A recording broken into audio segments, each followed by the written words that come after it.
Hey guys, welcome to another episode of Coffee with Scott. It has been a couple of weeks since I've done a video and wanted to do one today. We got one coming up later on next week where we're going to talk about the Day of Atonement. But in this video, I kind of answer a question that I have been asked, and that is, what Bible do you suggest that I read? I have been asked this question often, have been asked this question quite a bit over the last couple of weeks by different people.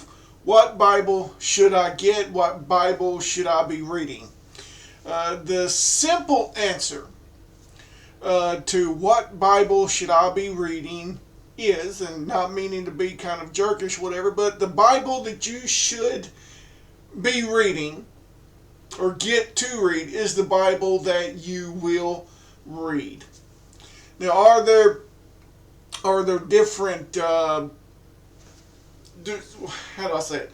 There are different Bibles that have different qualities, and honestly, there are some that are possibly better versions than others as far as getting down to the meat of what is really being said, or the understanding of what the words mean in the Bible. So I want to first to understand, for you to understand, is that when you're looking at a Bible, you are not looking at a translation. You are looking at a version, the majority of the times, of the manuscripts. And I'll try to explain that as we go. But what is the most common go-to in the denomination that I grew up in?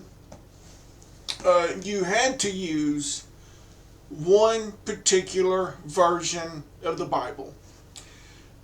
It might even have been just that the time that we lived in. Anything other than this was corrupted. It wasn't true Bible.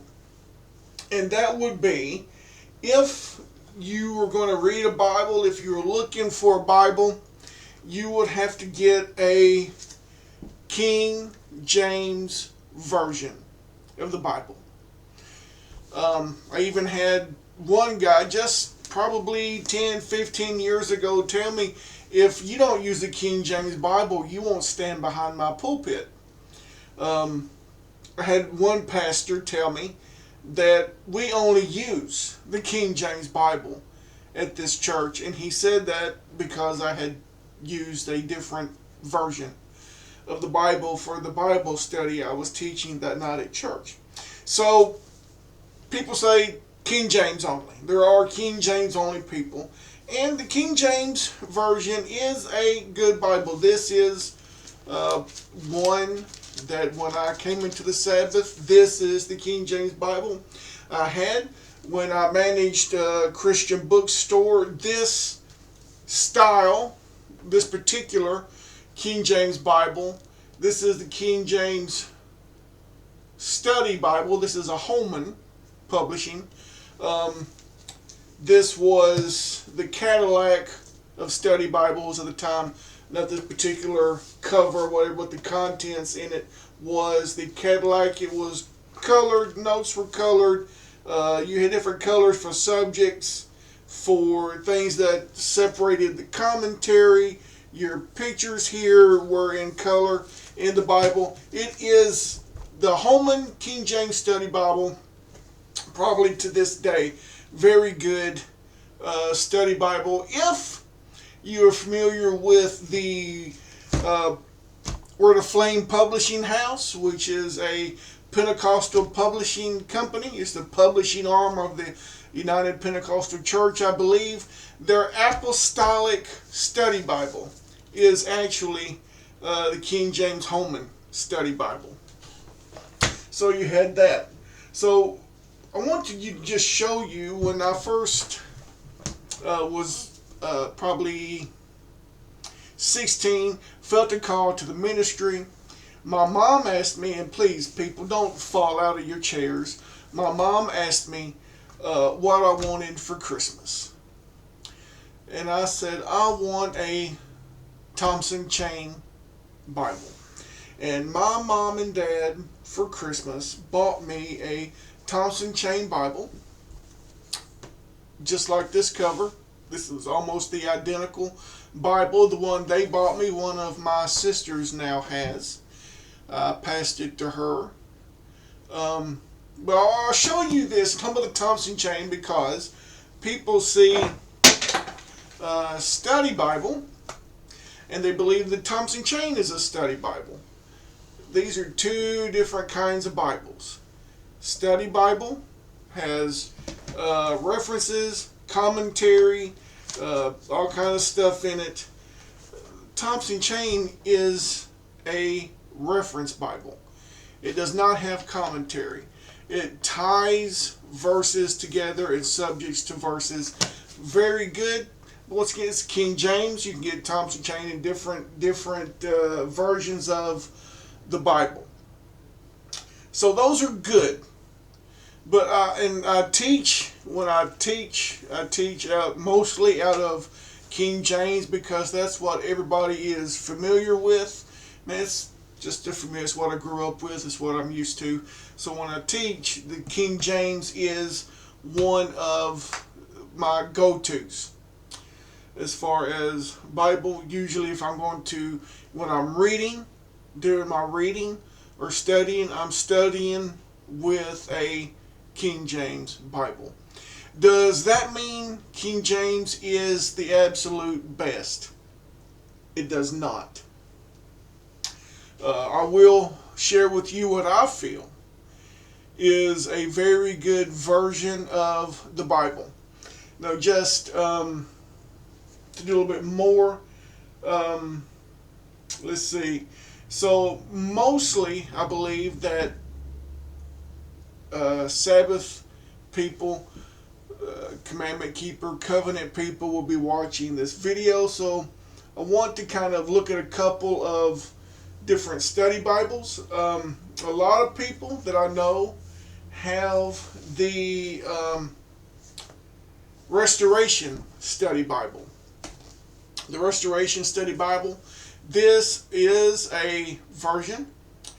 It is put out by a particular fellowship. This is their Bible that they put together. It has got commentary. It has got notes on different subjects throughout the Bible. This is a Bible that I've had for many years. I have used it. It is based, it's not a King James. This is not a King James Bible, but it is based off of a King James Bible. So it's going to read a lot like a King James Bible. One of the things is, just open it up here, it's going to say Yahweh instead of Lord. It's going to say Yeshua.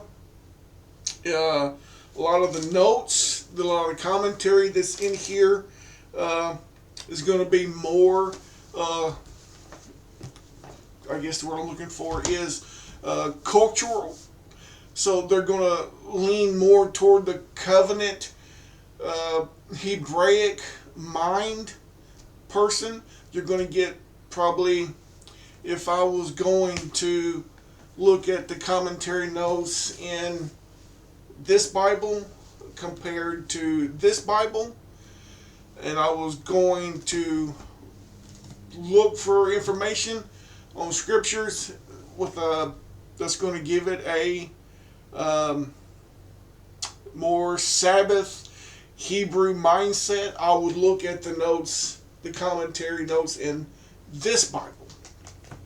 But the issue, this Bible has an issue.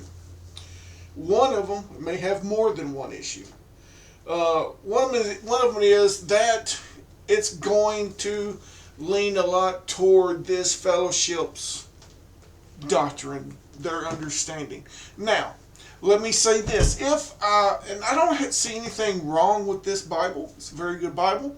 You just have to be careful because it does some of the notes, some of the information is going to lean toward their understanding, their belief, their doctrine in that Bible. So if you've got one of these, don't leave saying that Scott has an issue with my Bible. I use this Bible. This also has, if I remember correctly, Strong's numbers in the verses that you can reference, and I believe it also has a concordance in the back where you can look up the words and get kind of a meaning of what these words mean in that Bible. That's what I like about the Bible. It's a good Bible. But if I wanted the Strong's numbers and definitions such as what this Bible has, but I didn't want to be influenced by their doctrinal stance, I would look at this Bible. This is a keyword study Bible. This is a King James Version. And I don't remember who it is published by, but you can look up Keyword Study Bible and you'll see this. There are several Bibles that I used when I was studying the Sabbath, studying the feast days, studying covenant subjects. This was one of the first Bibles I bought and used, and I have all kinds of notes in here when I would teach, when I was leading congregations in Paris and in Dresden. Used this Bible a lot. I used this Bible a lot, and I used this Bible a lot. So those are 3 different types of Bibles. They are all King James or based off of the King James. So King James is good. King James does have some issues in their version of how they word and define some Hebrew and Greek words. Another good resource Bible is this Bible, and this is the Amplified Bible. It is a good reference Bible. It's not a Bible that I would carry with me as my everyday go-to Bible. It's not one that I use every day, but I do sometimes open it up, flip to a scripture I might be studying, looking at, and just see what or how the Amplified breaks that down. We're talking about more of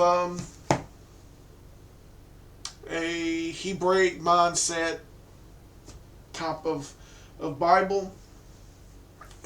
One of the Bibles that I have and that I have not used a whole lot, and I've had this for many years, it is the Tree of Life Bible. Now, just like the Restoration Bible, the Tree of Life Bible is put out and published by a Sabbath fellowship. This is not a study Bible. This particular one is not a study Bible. It is just a reference Bible, the Tree of Life, and it is based off of the King James Version of the Bible.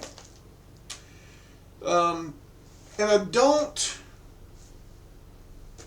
I personally do not like the Tree of Life Study Bible. And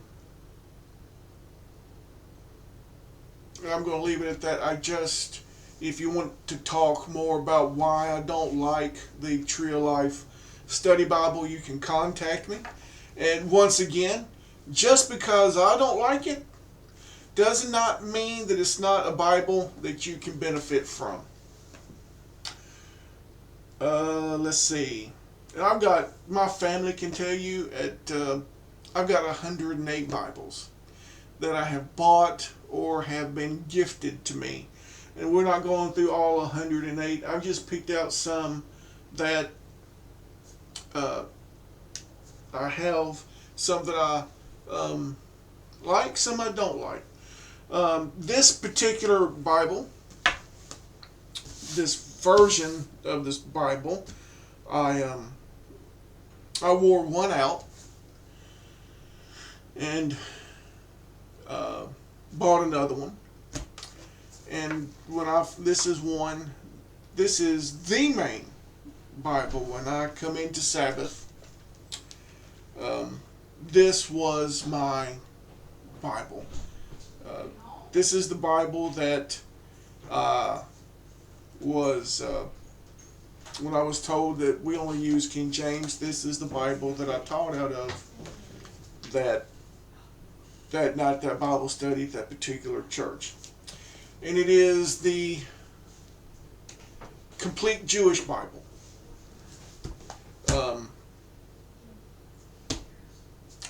Started out, like I said, when I began to look at the feast days, the Sabbath, and everything. I had a complete Jewish New Testament. Then I bought the complete Jewish Bible. And just like some of the other ones I showed you that I used through the years and marked up and studied, this Bible has been marked. It's got post-it notes in it. It's got notes on the pages. It's highlighted. It's a good Bible.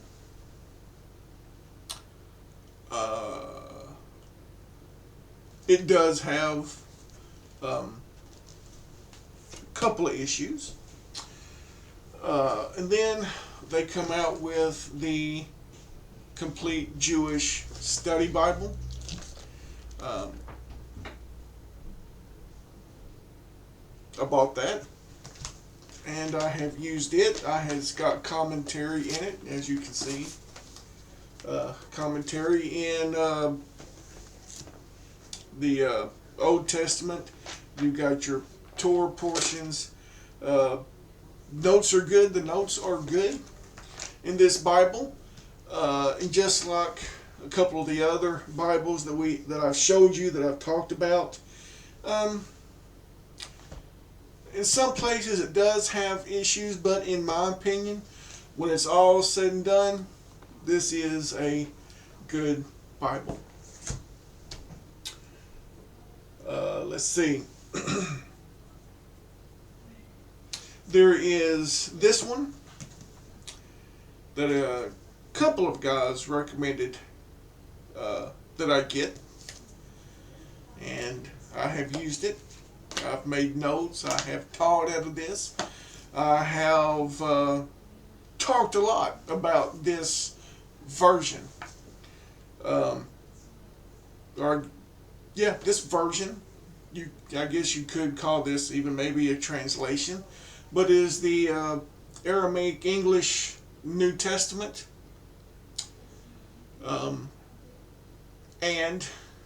You can see post-it notes and everything.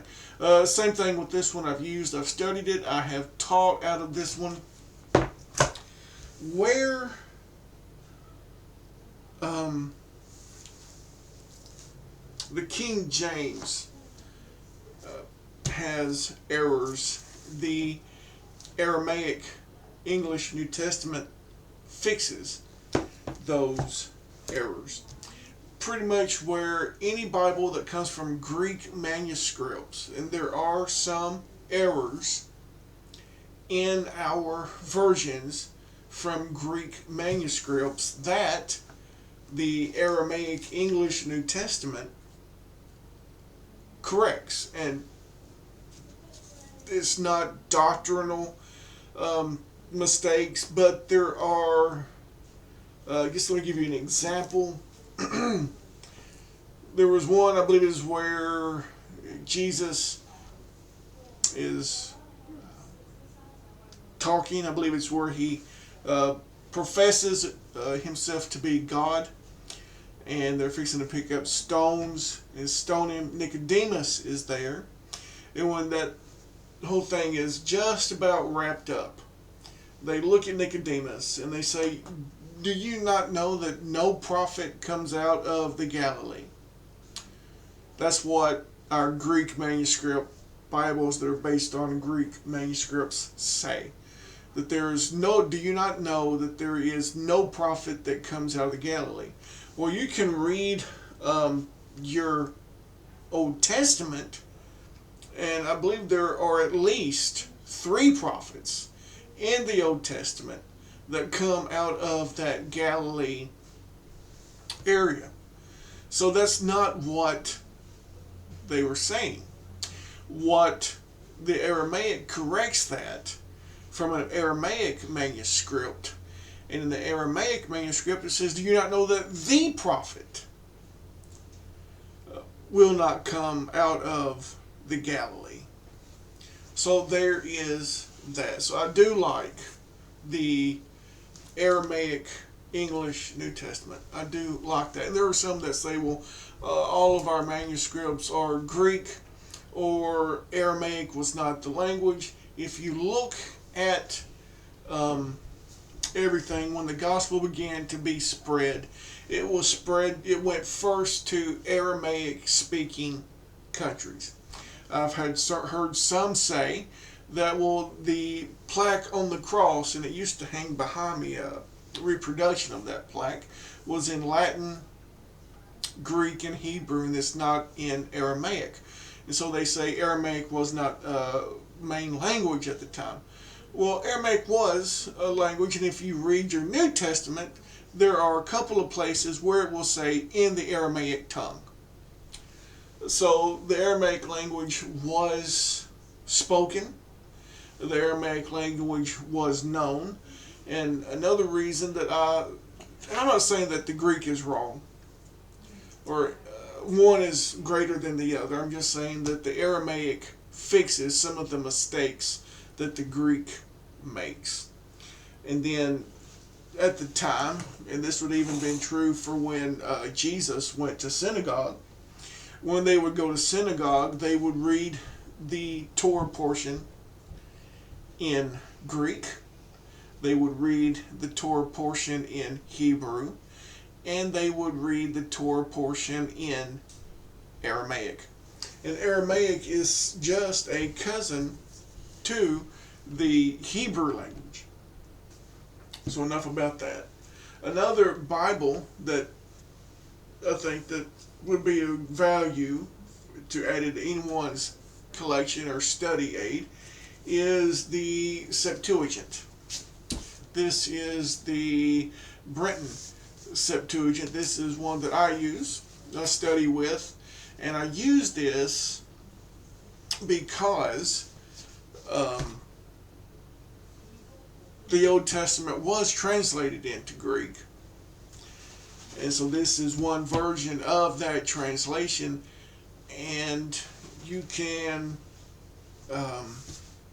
let's just use the Shema, Deuteronomy 6 and 4 for an example. There are some, and I had them in one of the congregations that I led, that would say that the Shema, Deuteronomy 6 and 4, when you come to the word one, it's the Hebrew word akkad, and it means a unity or a plurality is the way it was explained to me. So I'll go to the New Testament where Jesus quotes the Shema, and the word that he uses, the Greek word he uses, is hais, which just means one. It doesn't mean a plurality. There's other Greek words that mean plural or unity, and the word that he uses just means simply one, singular. So I'll go to the Septuagint, I go to Deuteronomy 6 and 4, and I see what Greek word did the rabbis put there when it comes to the word echad, to get a bit better understanding. So did the rabbis see a plurality to the Godhead? Was there some type of unity that they saw in the Godhead? But when you go to the Septuagint and you look up Deuteronomy 6 and 4, the Greek word they use is the same Greek word that Jesus used, which simply meant there is one. So we have all that. Just throw this in for free. This is the Greek New Testament that I used when I took my Greek course. This was the New Testament that the professor wanted every student to have. And just throwing this in, the only time I use this is if I want to see what the Greek word is in a particular verse. Because I said earlier, the King James does have some issues, and there is one place where Jesus says, I, in the King James Version, it says, I and the Father are one, or I and my Father are one. But the Greek word doesn't mean my. It means the. The Greek, but the King James, the translators, when they wrote the King James, put the word my in there. And that Greek word does not mean my. So we've talked about several different Bibles, several different versions of the Bible, and there's several different more that I could pick up and talk about. But I told you that I would give you my opinion on what version of the Bible would be probably one of the closest versions to the language of the Bible as far as what the words mean, a better understanding of the words. And that is going to be, in my opinion, and so just let me say once again, if you have any of the Bibles that I have talked about, and I say there's an issue, there's a problem, or I don't like it, that's my opinion. That don't mean you have to get mad at me. That doesn't mean that you have to throw your Bible in the trash or whatever it is you think that you might need to do. But the one that I like, and as I said, when I'm studying, I use the King James. My other go-to version of the Bible is the ESV. I believe that the only people that publish the ESV version of the Bible is Crossway.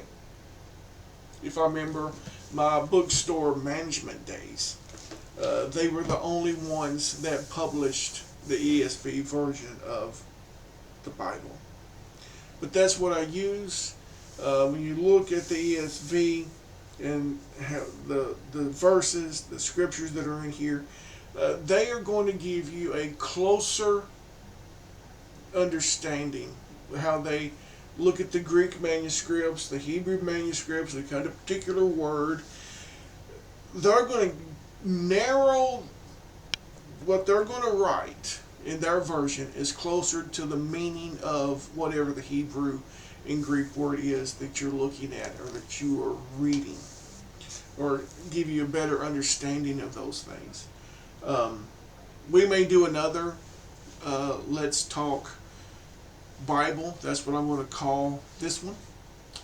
We're going to do one on study aids. But as I said, we will be doing a video next week coming out in the next couple of days on the Day of Atonement, which is the next feast day that's coming up. We are counting down to Tabernacles. We just this past Wednesday was Feast of Trumpets. Glorious, wonderful time if you have an understanding of these feast days. Until next time, thank you for joining me. Enjoy your coffee, and I will see you next time. Shabbat Shalom.